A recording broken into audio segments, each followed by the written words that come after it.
আসসালামু আলাইকুম। মজাদার নাস্তার রেসিপি পর্বে আপনাদের সবাইকে স্বাগতম জানাচ্ছি। ঘরে যদি থাকে মাত্র কয়েকটা উপকরণ, তাহলেই তৈরি করে নেওয়া যায় মজাদার আর ক্রিস্পি এই নাস্তাটা।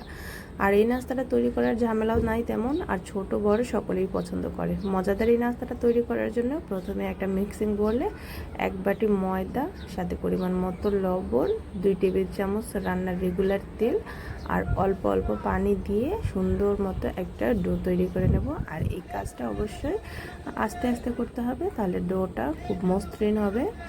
ডোটাকে বেশি শক্ত বা বেশি পাতলা করা যাবে না। ঠিক যেরকমটা দেখতে পাচ্ছেন এরকম একটা ডো তৈরি হবে। ডোটা বেশি শক্ত হয় না, বেশি নরমও হয় না, এরকম একটা ডো তৈরি করে নিয়েছি। এরপর আমি কিছু আলু সিদ্ধ করে নিয়েছিলাম, সেই আলুগুলোকে এখন সুন্দর করে ম্যাশ করে নেব। ম্যাশ করা হলে উপর থেকে চিলি ফ্লেক্স, ধনিয়ার গুঁড়া, জিরার গুঁড়া, চাট মশলা আর স্বাদ মতো লবণ দিয়ে ভালো করে মিক্স করে নেব।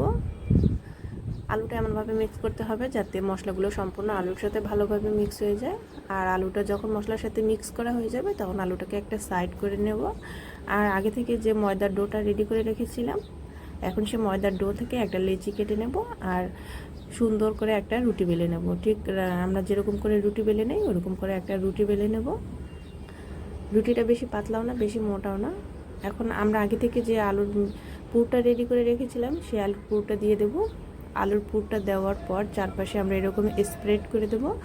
যখন পুরটা স্প্রেড করে দেওয়া হয়ে যাবে তখন রুটির এক সাইড থেকে এরকম গোল গোল করে পেঁচিয়ে মুড়িয়ে নেব। কাজটা খুব আলতো করে করতে হবে, তা না হলে কিন্তু চ্যাপটা হয়ে যেতে পারে অথবা নষ্ট হয়ে যেতে পারে। এরকম আস্তে আস্তে করে মুড়িয়ে মুড়িয়ে রুটিটা নেব। তারপর আমরা একটা চাকুর সাহায্যে এরকম কেটে নেব। দেখতে ঠিক বিবিখানা পিঠার মতো লাগছে, তাই না? এরকম করে পুরোটাই কেটে নেব। যখন সবগুলো কাটা হয়ে যাবে তখন যে নাস্তাগুলো আমরা রেডি করলাম এই নাস্তাগুলো আঙ্গুল দিয়ে আলতো করে চেপে দেব।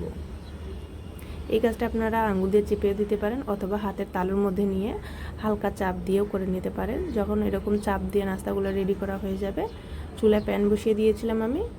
তেলটা গরম হয়ে গিয়েছে, এখন সেই গরম তেলের মধ্যে নাস্তাগুলোকে দিয়ে দিচ্ছি। নাস্তাগুলোকে উল্টে পাল্টে লালচে করে ভেজে নিতে হবে।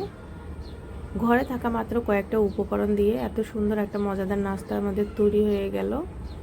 তৈরি করে তেমন কোনো ঝামেলাও নেই, খুব ঝটপট তৈরি হয়ে গেল। নাস্তাগুলো যখন লালচে করে ভাজা হয়ে যাবে তখন একটা স্ট্যানার দিয়ে তুলে নেব আর পরিবেশন করব সসের সাথে। ছোট বড় সকলে নাস্তাটা ভীষণ পছন্দ করে। আর যদি নাস্তাটা একবার বানান, রিকোয়েস্ট আসবে বারবার বানাতে।